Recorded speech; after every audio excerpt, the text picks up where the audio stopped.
Kuala Lumpur, one of the very best places in Malaysia for long stays. I have been there many times, and for many years Kuala Lumpur was one of my top favorite cities in the world. It isn't anymore, and also talk about the why. In this video I'll be talking about my personal experience in Kuala Lumpur, and I'll focus on practical things. So at the end of watching this video, same like my other city guides, you are gonna be a big step closer to making that decision if this city, Kuala Lumpur in this case, works for you, if it may be the place for you to go to and spend longer time in. Let's start with a quick overview. What is Kuala Lumpur? Kuala Lumpur is a big city, the capital city of Malaysia, a modern city, lots of skyscrapers there, lots of shopping malls there, lots of everyday conveniences. You can find lots of different kinds of foods in Kuala Lumpur.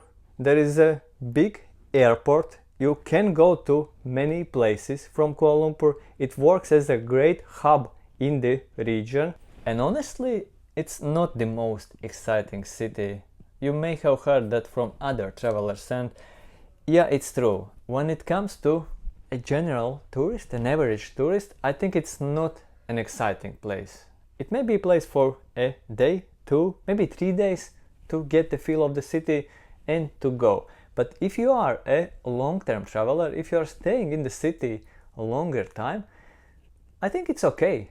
There are some nice places, some nice parks, some nice temples. You can get to the nature from the city. I think it's alright. It's just not the most exciting. Don't expect that. Don't expect it to be super exciting. It's not. But it's alright, and it's alright for a longer stay, for a convenient stay in a big modern city. Next thing, the big why. Why I personally don't like Kuala Lumpur anymore. Why I don't like Kuala Lumpur as much anymore. I have changed. Now I'm walking more. Now I'm going outdoors more, doing some sports more. Now I like to be in quieter places. And the thing is that Kuala Lumpur doesn't really work for me anymore, because if you are away from the very heart of the city, you feel kinda stuck in many places, because the country, the city is very car oriented. It's becoming more and more car oriented. It's not that easy to walk. You may have to walk along a busy highway kinda road. It's loud, lots of traffic. Parks, they close early. There are not that many of them, and they close early, like at 6-7 p.m. I think it's not great, and yeah, accordingly I have made a decision, and I'm spending time more in other places. And one more thing is that I'm having a feeling that the nearby Bangkok, which is now my current favorite in the region, is just developing way faster than Kuala Lumpur. Before, I felt that way about Kuala Lumpur. I felt like Kuala Lumpur is more modern, and that's why I wanted to spend more time in Kuala Lumpur. I felt also like I'm having a greater value for money in Kuala Lumpur before. Now I'm feeling like Bangkok is winning at that, for me personally. So that's my why. Number 3, where to stay in Kuala Lumpur.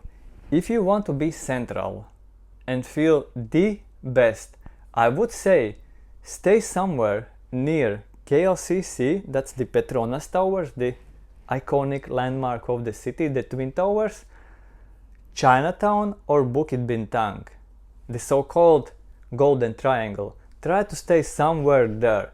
There you're gonna be feeling the best, the most central. It's also where the central market is, the Pasar Seni.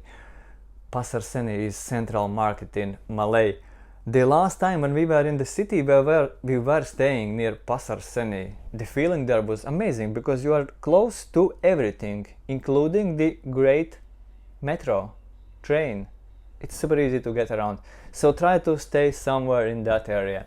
if you want a cheaper option where to stay, you can stay also somewhere further away, and the good thing about Kuala Lumpur is that also buses, not only the train, not only the metro, are okay, are good, and are good for getting around and getting to places. So you can also stay somewhere further away if you are looking for a more cheaper place, and you know that there are buses, if there is a bus, that you can use to get to the city and around the city. Number 4. Everyday life in Kuala Lumpur. It's good. Overall, it's very, very good, and that was one of the top reasons for me personally to really love the city in the past. Lots of good shopping malls, supermarkets, convenience stores, not great, but alright. Lots of food options, lots of different kinds of food options. Local food, Chinese, Indian, Malay, Western food, different Asian food, snacks, desserts, coffees, lots of options. Not as many as in Bangkok nowadays, but lots of options. For an average person, I think it's more than necessary. Plus, you can find also the traditional Malay night markets in Kuala Lumpur, get the street food there. Nice. I still remember those 1 ringgit. Yeah, I believe it was 1 ringgit. 1 ringgit nasi lemak. For longest time it was my favorite fast food in the world. At the moment it's onigiri from 7-Eleven in Thailand. Yeah, so food in that regard it's nice. Next, getting around the city is easy. Like I said, there is the metro, which is super nice and convenient, and there are also buses, very good, going to many places. You can also use Grab taxi, which is very reasonably priced for the service that you are getting. For walking, not really. It's not the best city for walking, plus the distances are big. Next, gyms. Quite a lot of gyms in Kuala Lumpur. High quality, good prices, I think good value for money. Next, things to do. Not the traditional tourist destination, so not that many traditional kind of touristy places, but there are some nice museums, nice parks, nice places where you can go on walks, some hiking options near the city, on the outskirts of the city. Batu Caves I think is an interesting place. There are some things, some attraction parks. So yeah, there are some things to do. I will add one last thing to this everyday life part. Generally speaking, if you compare Kuala Lumpur to Bangkok, my current favorite city in the region, generally speaking, it does feel more high level, more luxurious in Kuala Lumpur than in Bangkok. Yeah, it's just that I like the variety of options, choices, things you can get in Bangkok. So yeah, take this into consideration, thinking whether Kuala Lumpur works for you or no. Next big thing, food. Great options, many options, local, western, street food, cheap, expensive, from different countries. Amazing. Kuala Lumpur is amazing for that and has been for many years. Prices in Kuala Lumpur. It's not as cheap as it once was. Food, accommodation, transportation, and the biggest change has happened in the accommodation part. Food, you can still get local food for 10 ringgit, 20 ringgit, so that's like $2, $3, $5. Lots of options there. International food also not very expensive, affordable. Especially taking into account that in many places around the world the prices have gone up significantly. In Malaysia it's still good. Prices for food are good. Transportation, same. Getting around is convenient. You can get to many places and it's affordable. The same also goes for the taxis, both Grab and the regular taxis that you can get on the street. But when it comes to accommodation, and especially if you want to stay in the most central places like near KLCC and Bukit Bintang and Chinatown, in those apartment buildings, those condos, they are amazing, and I highly recommend you to at least try this experience for once, for a few days maybe. Like stay at the, let's say, the Face Suites, the place that comes to my mind where I have been myself. It's an experience worth having, but now if you want to rent a place there for a month, you are looking at something like 1,200 American dollars, maybe 1,000, maybe 400, 1,400 American dollars, maybe 1,500 American dollars.